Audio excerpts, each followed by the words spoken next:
Hi everyone, my name is Tom Terzin. I'm professor of biology, and I have decided to share with the general public some of my views on the nature, particularly from the world of insects, because that is the area that I study the most. So whatever I say on this channel, it's my personal opinion that you may or may not accept as your own. The general principle in science is always to look for the evidence, to try to understand the facts, and to go where facts lead us. So I am a scientist, I follow the principles of science, but sometimes conclusions are not necessarily what are accepted mainstream things in the science.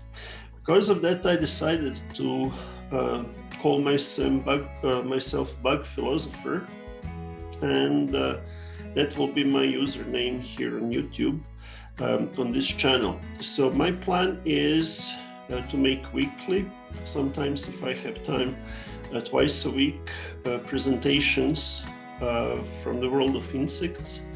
And I have extensive private insect collection that I plan to use in this presentation. So all images that you see in my presentations are basically from my collection. And please feel free to share these videos, but please do not transfer videos to your channels. Just make links to this channel, because this would be my intellectual property. So I welcome you to this channel, and maybe just to explain what is the meaning of that little profile picture that you can see. My channel, that little yellow background, and then some menacing face or some sort of helmet, or which looks dark with two little spots for eyes. That is actually not real face, and it's completely natural pattern. And by the way, I study natural patterns on insects, mostly tropical insects. So this is a detail of a pattern from the elytra of one side of or hard wings of one beetle, longhorn beetle. And the name of that beetle is Phosphorus virescens or virescens. And that species lives in Africa, and it's quite interesting, very nice species, appealing visually. But this little detail, you can see that has bilateral symmetry. What that means, it has left and right symmetry, which makes it to look something like a face. So I wanted to use that as my little logo. And this is the case, which demonstrated sometimes there's some natural patterns that do not really have some deeper meaning by themselves.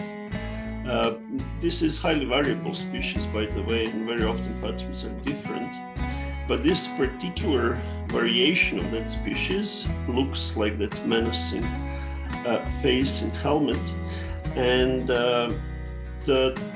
that is an illustration that actually humans are biased. So our brain is tuned to recognize faces. So we can see faces where they're not. Now, this is the example which teaches us to be objective, to understand better the nature of nature, and not always to go for the first feeling, but to be serious in the judgment of what actually nature tells us. So one part of science is collecting data and organizing data, but another part is interpretation. And that interpretation can be wrong and sometimes problematic. So it's important that we do our best doing interpretation to actually try to be objective. So I will try to be objective in my presentations, and I'd like to share with you many things that I learned from nature, learned from bugs, that cannot easily be published in scientific journals, because science is very dry and very careful in making certain statements.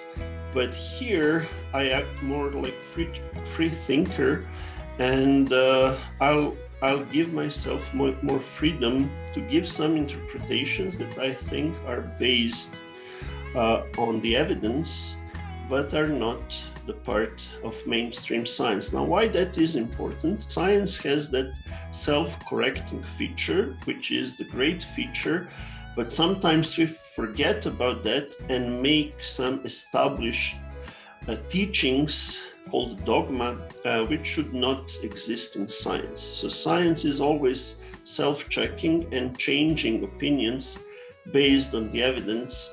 And as long as we behave in that way, we are actually scientists and we do science. So welcome to this channel, and enjoy everything that I'm going to offer through weeks and hopefully months that are ahead of us.